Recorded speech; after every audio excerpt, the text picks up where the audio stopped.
মা তো মা ওই মায়ের সেও অভাগা আর পৃথিবীতে কেউ নাই। পৃথিবীতে আগমন করবে সন্তান, মায়ের মনে কিন্তু আনন্দ থাকার কথা ছিল। এই জায়গায় দুশ্চিন্তার শেষ নাই, অনেক রোগে আক্রান্ত। এখন পৃথিবীতে যে সন্তান আসবে তার মায়ের কলিজা ফেটে যাচ্ছে, তাকে কিভাবে সুন্দর করে পৃথিবীতে আনা যায়। আপনি দেখেন ওপরে মানে আওমাও করে কান্দাকাটি করছে। আমরা যখন আসছিলাম বুকটা ফাতর হয়ে গেছে, আমার বলছে ফাতর। এই ফাতর বুক নিয়ে আপনাদের কাছে হাত বাড়াইয়া সহযোগিতা চাইতেছে যে যে পৃথিবীতে আসবে তাকে সুন্দর করে কিভাবে এই সুন্দর পৃথিবীতে আনা যায়, তার জন্য আপনাদের সহযোগিতা খুবই প্রয়োজন।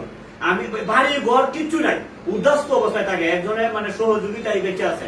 আমি আপনাদের কাছে ওনার জন্য না, যে পৃথিবীতে আসবে তাকে কিভাবে আপনার সিজার ছাড়া কোনো ক্রমেই সম্ভব হচ্ছে না।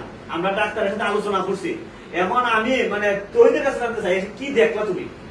খুবই অসহায়, টাকার অভাবে চিকিৎসা করতে পারতেছে না, পড়ে আছে। এখন ওনার জন্য হোক আর ওনার বাচ্চার জন্য হোক, অন্তত পক্ষে ওনার বাচ্চাটাকে বাঁচানো দরকার। আমরা যারা আছি সবাই মিলে যদি 10 মিলে করি কাজ, হারি জিতি নাই না। প্রত্যেকটা মানুষ যদি এই বোনটার জন্য এগিয়ে আসে, ওনাকেও বাঁচানো সম্ভব, ওনার বাচ্চাটাকেও বাঁচানো সম্ভব। ডাক্তারের সাথে আমরা আইসা কথা বলছি, উনি কিন্তু হসপিটালে ভর্তি আছে। হসপিটালে বিল পর্যন্ত দিতে পারতেছে না, মানে সিজার করতে অনেক টাকা প্রয়োজন। আর ডাক্তারের সাথে কথা পরামর্শ করছি যে সিজার প্রয়োজন।